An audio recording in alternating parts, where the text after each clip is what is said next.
Hello again, Cons here.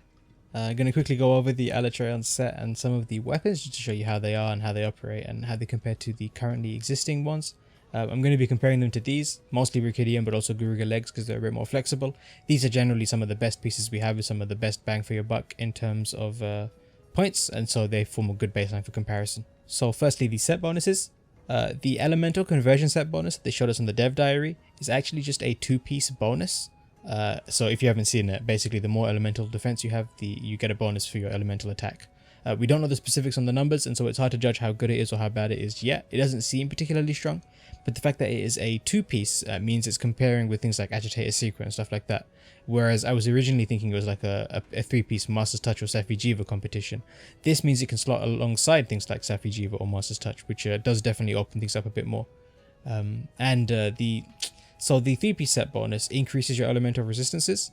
The thing is, most monsters only have like a couple of elements that they use, and so really you're better off not going for this all elemental resist. It might be nice for the Alatreon fight itself, and it might stack nicely with the elemental, or it does stack nicely with the elemental conversion set bonus, but I don't think you're going to see much use of this unless the elemental conversion is super powerful, and then this stacking might be enough to carry it, but I don't expect that to be the case, so I don't expect to see much of this outside of builds specifically made for fighting Alatreon. So while I show you how they look, I just want to remind you that because we don't know the specifics on Alatreon's numbers yet, I haven't been able to make the set yet. I'm just doing this just to show you what the armor is and if it's worth making. I can't really tell you how good the set bonus is, and so I'm going to be evaluating these as individual pieces of armor based on the skills that they have on them. Then, depending on how good the set bonuses are, which I'll do in a later video, we can sort of have a fuller, more well-rounded conclusion on how good the pieces are and how good the set is and if it's worth running or not. But for now, we can just take a look at how good the actual pieces on their own are. So the beta legs, I am discounting defense boost. I had got a bit of flack for doing it for health boost, and I understand that, but defense boost is a different question altogether. It's garbage, don't use it, defense boost doesn't count as anything. 2 points of critical eye are basically a single 4 slot, that's what you're going to do in meta sets. So really what you're comparing are 2 4s and 2 2s with 2 4s and 1 2. And so generally the Alatreon beta legs are a strict sort of downgrade from Garugas, and so they're not really worth using in my opinion. That said, the alpha legs actually might be worth using depending on whether or not you need dragon attack. If you do, then the dragon attack, the 4 points are basically worth 2 4 slots because that's how much it would take to get them, and so you're doing 2 4s and 3 2s versus 2 4s and 2 2s, and so now it brings it in the favor of Alatreon's legs, but again only if you need dragon attack and only if you're not using like a charm for it or something. I'm also discrediting dragon resistance because on most monsters you fight it's not going to make any difference. So for the waist we're comparing 3 agitator for 1 with 3 attack for 1, and they're basically the same thing. Agitator and attack are interchangeable because they both have a 5 charm and plus decorations that give you 2 points of each for a 4 slot, and so these are basically side grades of each other. Of course agitator is slightly more difficult to slot in if you need individual pieces, and so that's worth considering, but overall I would say these are sort of roughly side grades. However, the alpha piece drops you from a 4 to a 1 but gives you an extra point of attack and a point of attack in a 3 slot. So the thing is, a 4 slot can do things like 2 points of handicraft, which this obviously can't do, but this can also do a lot more that 4 slot can't do. So for example, 1 point of attack and 1 point of handy, or 1 point of attack and 1 point of crit boost or peak performance. And so I personally see this as a strict improvement, but it will depend specifically on what you're building. But generally a 1 and a 3 is better, attack and a 3 is better than a 4. For the same reasons as before, I consider these arms strictly better than the Brachydium ones, although again it does depend specifically on what you're building and if you need 3 slots or not, or if you need a 4 slot. But generally I already like these arms more, and they get even better kind of. You drop from a 4 slot to a 1 slot, but you gain 3 points of power prolonger, which depends. I don't see it used very often, but that might be because it's quite difficult to get in, whereas here you're swapping very little, sacrificing very little to get it, and so it might be worth using for like extended charge shield on charge blade.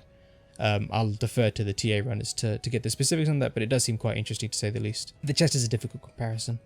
Most good sets already have health boost because you've got to like slot in crit boost, and you need only have 4 slots available, so you do crit boost and vitality for example. So the 3 points of health boost here aren't strictly going to be for health boost. Really what they mean is that on other pieces you can get like recovery up as your bonus skill instead of health boost or something else. With that in mind, it's still very hard to compare the two. Agitator 2 is a 4 slot, so you've got 4 4 2 1 versus basically what is a 4, a 2, a 1, and a 1, but also health boost. It's not an easy comparison to make, to be honest with you. The alpha chest is kind of an improvement over the beta, but it depends. For example, here you can do 1 point resentment, 2 points handy. Whereas here you're kind of locked into doing like 2 resentment and then crit boost or weakness exploit or another resentment. Generally, I think that 1 resentment and a 2 slot, if you need the point of resentment, by the way, is more flexible than a single 4 slot, but it will depend on what you're building. And lastly, we compare the helmets. If we take 2 of the points of resentment and treat them as a single 4 slot, because that's what you're really going to be using them for, you're going to take up a 4 slot to get resentment otherwise. Basically what we're comparing are the slots cancelling out, and so you've got a point of weakness exploit on Brachydium versus a point of resentment and a point of crit eye only for Alatreon, which is in general an improvement in my opinion. And of course it will depend on if you even want resentment on your set. Obviously if you don't, then this is worthless, but if you do want resentment, then yeah, you're going to be getting good value out of this piece. Of course if you already have more pieces of resentment, more points of resentment on your set, so that through overflows, again, it's going to be worthless. But in terms of real on its own account, this is better than the pre-existing meta helmet in my opinion. And it only gets better with the helmet alpha. As I've explained, I like 1 point crit eye and a 3 slot more than I like a 4 slot. Of course here you could get 2 handicraft for example, but here you can get 1 crit eye and 1 handicraft, or 1 crit eye and crit boost or peak performance, or whatever you're looking for. So generally I like the alpha even more than the beta, which means I like it even more than Brachydium. Yeah, I think this alpha is going to get a lot of use depending on how people are building their sets and what specifically they need. So overall, I'm very pleasantly surprised. The individual pieces all stand out on their own, especially some of the alphas, as having really good skills. Any sets that don't use set bonuses already will probably benefit from swapping to some Alatreon pieces just because of the extra skills. However, many sets at the moment do use set bonuses. They often use a 3-piece and a 2-piece, so like Master's Touch and Agitator Secret. For those, this set's going to live or die based on how good the set bonus is. And as I said, I'm going to be covering that at a later point, so we can't be sure yet. It's going to be quite difficult to say. But in terms of just raw skills, these are generally either improvements or side grades of what we already have. But yeah, overall, I'm very happy. The weapons seem pretty cool, but the sets themselves, the armor seems, at least as individual pieces, they seem really powerful. Of course, a lot of it will depend on how good the 2-piece set bonus is compared to other 2-piece set bonuses. But yeah, I'll save that for a later date. In terms of raw skills, I really like the Alatreon set. Yeah, hopefully that helped, and yeah, good luck with the Alatreon hunt. It has been awful so far. Take it easy. Bye bye.